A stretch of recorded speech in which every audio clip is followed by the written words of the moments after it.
Hi welcome to our channel. Present మనతో పాటు దాము బాలాజీ గారు సీనియర్ జర్నలిస్ట్ ఉన్నారు. వారితో ఒకసారి మాట్లాడదాం. సార్ నమస్కారం.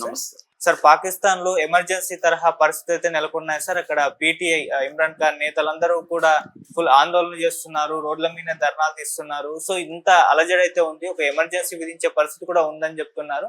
మరి దీనికి గల కారణాలు ఏంటి? అంటే ఆసిఫ్ మునీరే కావాలని ఇటువంటి అన్ని కూడా ప్లాన్ చేయించి అల్లర్లు సృష్టిస్తున్నాడని చెప్పేసి, దీని వెనుక తనకు ఒక మోటివ్ ఉంది, అది ఇన్నాళ్ళు నెరవేరలేదు, దీంతో నెరవేర్చుకునే ప్రయత్నం చేస్తున్నాడని కూడా వార్తలు అయితే వస్తున్నాయి సార్. అసలు ఆసిఫ్ మునీర్ ప్లాన్ ఏంటి దీనికి సంబంధించి? అలాగే ఇక ఇమ్రాన్ ఖాన్ పరిస్థితి ఎలా ఉంది సార్? గత వారం నుంచి పాకిస్తాన్లో పరిస్థితులు అల్లకల్లోలంగానే ఉన్నాయి. ఆల్రెడీ చాలా నగరాల్లో కర్ఫ్యూ విధించారు. చాలా చోట్ల 144 సెక్షన్ జైలు బయట, అడియాల జైలు అది రావల్పిండిలో ఉంటుంది. ఆ జైలు బయట అంతా కూడా 144 సెక్షన్ పెట్టారు. చాలా వేల మందిని అరెస్టులు చేస్తున్నారు. ఒక అల్లకల్లోలమైన పరిస్థితి, ఒక ఎమర్జెన్సీని తలపెట్టే సిచ్యువేషన్ అయితే అక్కడ కనబడుతుంది. ఎమర్జెన్సీ అఫీషియల్గా డిక్లేర్ చేయలేదు, కానీ అక్కడ గ్రౌండ్లో పరిస్థితి చూస్తే ఎమర్జెన్సీ ఉన్నట్టుగానే జరుగుతుంది. సాక్షాత్తు ఒక రాష్ట్ర ముఖ్యమంత్రి షోహెల్ అఫ్రీది ఆయన పేరు, ఆయన్నే చాలా దారుణంగా పోలీసులు ట్రీట్ చేసి వీధుల్లో లాక్కెళ్ళిన విజువల్స్ వైరల్ అవుతున్నాయి. అట్లాగే ఇమ్రాన్ ఖాన్కి సంబంధించిన ఆయనకి ముగ్గురు సిస్టర్స్ మీద కూడా పోలీసు మిలిటరీ దమనకాండ మనం చూసాం. అందులో ఒక సిస్టర్ నూరైన్ అనే సిస్టరు, ఆమె తల కిందకి పడిపోతే దాన్ని లాక్కొని వెళ్ళి ఆమె గాయాలైనాయి, అవి చూసాము. అట్లాగే వాళ్ళ కొడుకులు ఇద్దరు కూడా చాలా ఆందోళన వ్యక్తం చేస్తున్నారు. మా నాన్న పరిస్థితి ఏంటి? 28 రోజులుగా ఆయన్ని ఎవరికి చూపించలేదు ఇమ్రాన్ ఖాన్ని. అయితే మొత్తం వీళ్ళు పీటీఐ, పాకిస్తాన్ తెహ్రీక్ ఈ ఇన్సాఫ్ అనే పార్టీ ఇమ్రాన్ ఖాన్ 2018లో స్థాపించాడు.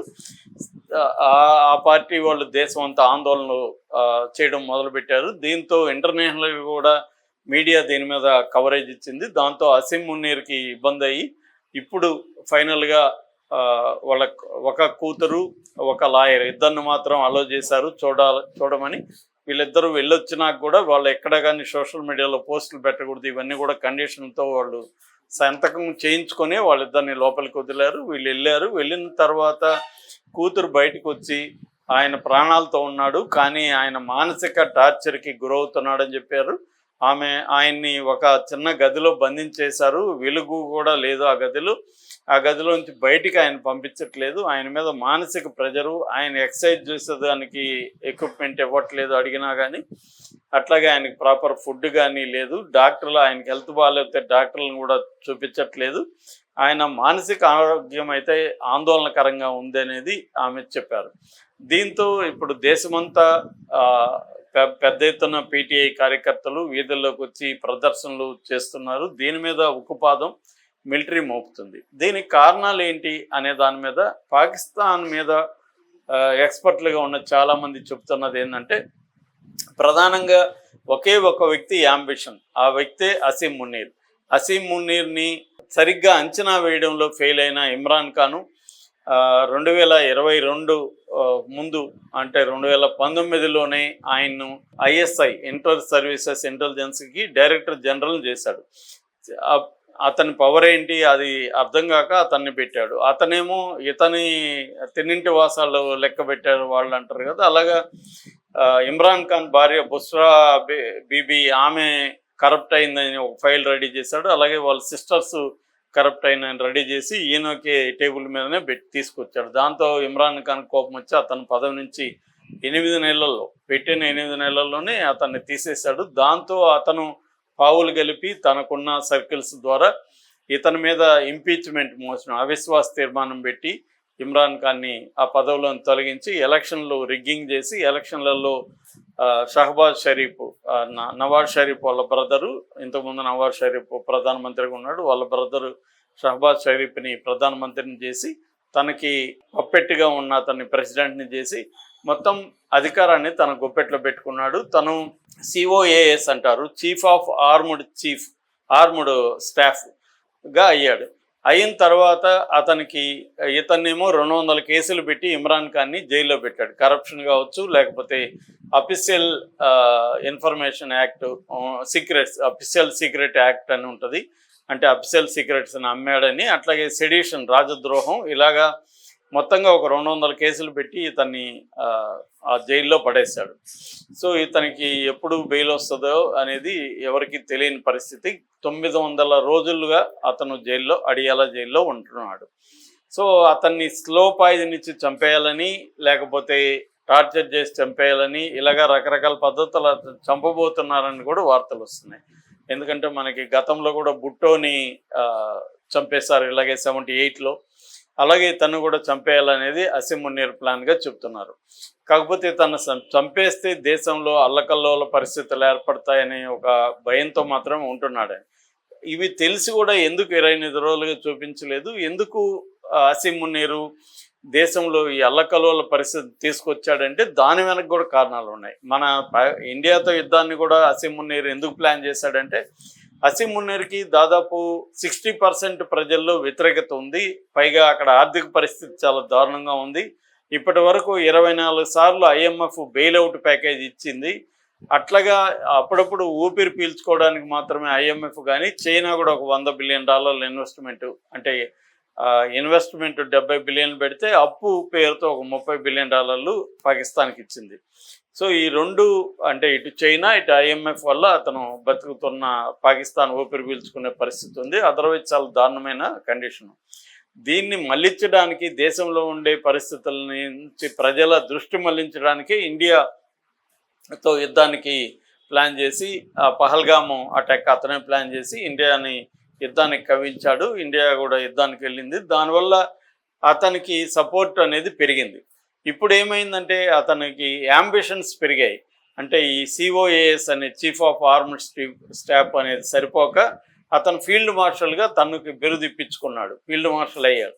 ఇప్పుడు అది కూడా సరిపోదు, ఎందుకంటే అతని పదవీ కాలం త్వరలోనే ముగిసిపోతుంది కాబట్టి ఇది పొడిగించుకోవాలి, దాంతోపాటు పదవిని పెంచుకోవాలి. అందుకని ఇప్పుడు అతను ఏంటంటే CDF అంటారు. CDF అంటే chief of defence forces.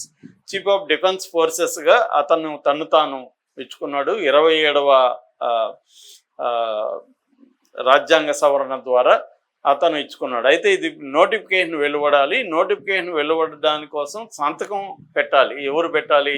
Shehbaz Sharif పెట్టాలి. షహబాజ్ షరీఫ్ పెట్టడానికి కోసం షహబాజ్ షరీఫ్ అంటే నవాజ్ షరీఫ్, షహబాజ్ షరీఫ్లు కూడా ఇతను చేస్తున్నవి నచ్చట్లేదు అని చెప్తున్నారు. అందుకనే షహబాజ్ షరీఫ్ బహ్రెయిన్, దాని తర్వాత బహ్రెయిన్ నుంచి వచ్చి సంతకం పెట్టాలి. కానీ అతను అనూహ్యంగా లండన్కి 4 రోజులు ట్రిప్ వేశాడు.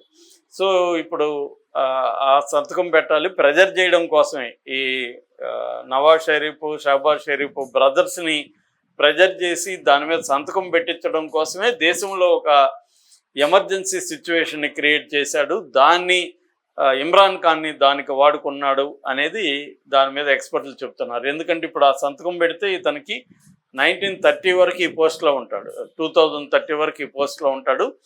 దీని తర్వాత కూడా ఇంకొక 5 ఏళ్ళు పెంచుకునే అవకాశం ఈ రాజ్యాంగ సవరణలో పెట్టారు.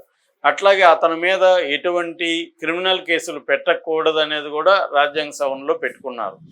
అలాగా ఇతను 2035 వరకు కూడా ఈ చీఫ్ ఆఫ్ డిఫెన్స్ ఫోర్సెస్గా ఉంటాడనమాట. ఎందుకంటే కంప్లీట్గా ఆర్మీ, నేవీ, ఎయిర్ ఫోర్సుల మీద, తర్వాత న్యూక్లియర్ వెపన్స్, వీటన్నిటి మీద అతనికి కంట్రోల్ వచ్చేస్తుంది. అంటే ఒక రకంగా అతనే సుప్రీం పరిపాలకుడుగా పాకిస్తాన్కు ఉంటాడు. అతనికి సపోర్ట్గా అమెరికా ఆల్రెడీ ఉంది, చైనా ఉంది. సో ఇంకొన్ని ముస్లిం, టర్కీ లాంటి, అజర్బైజాన్ లాంటి ముస్లిం దేశాలు కూడా ఉన్నాయి. ఈ మధ్యనే సౌదీ అరేబియాతో కూడా అతను ఒక ప్యాక్ట్ చేసుకున్నాడు. పాకిస్తాన్ మీద ఎవరు దాడి చేసినా తమ దేశం మీద దాడి చేసినట్టుగా సౌదీ అరేబియా కూడా భావించి పాకిస్తాన్కి మద్దతుగా ఉంటుంది. అందువల్ల ఇంటా బయట అతను పరిస్థితుల్ని తనకు అనుకూలంగా మార్చుకుంటూ ఉన్నాడు. ఇమ్రాన్ ఖాన్కి ఏమో అమెరికా వ్యతిరేకంగా ఉంది కాబట్టి ఇమ్రాన్ ఖాన్ ఇంత దారుణంగా ట్రీట్ చేస్తున్నా కూడా ఇంటర్నేషనల్ సంస్థలు ఏవి ఇమ్రాన్ ఖాన్కి మద్దతుగా నిలబడట్లేదు. అందుకని ఇమ్రాన్ ఖాన్ ముందు ఇప్పుడు ఉన్నది ఏంటంటే, ఒకటి సరెండర్ అయిపోయి అతను చెప్పినట్టు వినడం.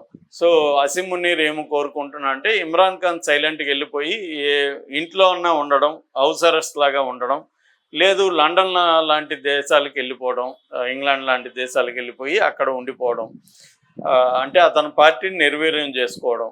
అప్పుడు తనకి ఇబ్బంది లేదు. ఇమ్రాన్ ఖాన్ కానీ రిలీజ్ అయ్యి తనకి యాంటీగా ఉంటే మాత్రం దేశంలో తనకి వ్యతిరేకంగా ఒక పెద్ద విప్లవమే జరిగే అవకాశం ఉంది. కాబట్టి ఇమ్రాన్ ఖాన్ అనే ఫ్యాక్టర్ని ఆయన కంప్లీట్గా న్యూట్రలైజ్ చేసేయాలనేది అసీం మునీర్ ప్లాన్.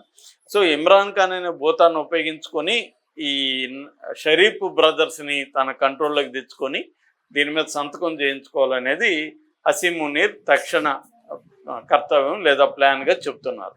అందుకోసం ఈ అల్లకల్లోని అసీం మునీర్ సృష్టించాడు అనేది చెప్తున్నారు. సో దీని పట్ల ఆల్రెడీ ఇంటర్నేషనల్ కమ్యూనిటీలో కానీ మీడియాలో కానీ ఆందోళన వ్యక్తం అవుతున్నాయి. ఎందుకంటే ఇది ఇప్పటివరకు ఇంత పవర్ఫుల్ మిలిటరీ అధికారి ఎవరు లేరు పాకిస్తాన్లో. ఫస్ట్ టైం తనను తాను ఇంత పవర్ఫుల్గా చేసుకుంటున్నాడు అసీం మునీర్ అని చెప్తున్నది. ఇది ఆందోళన కలిగిస్తుందని ప్రపంచవ్యాప్తంగా నిరసన అయితే స్టార్ట్ అయింది. Thank you so much.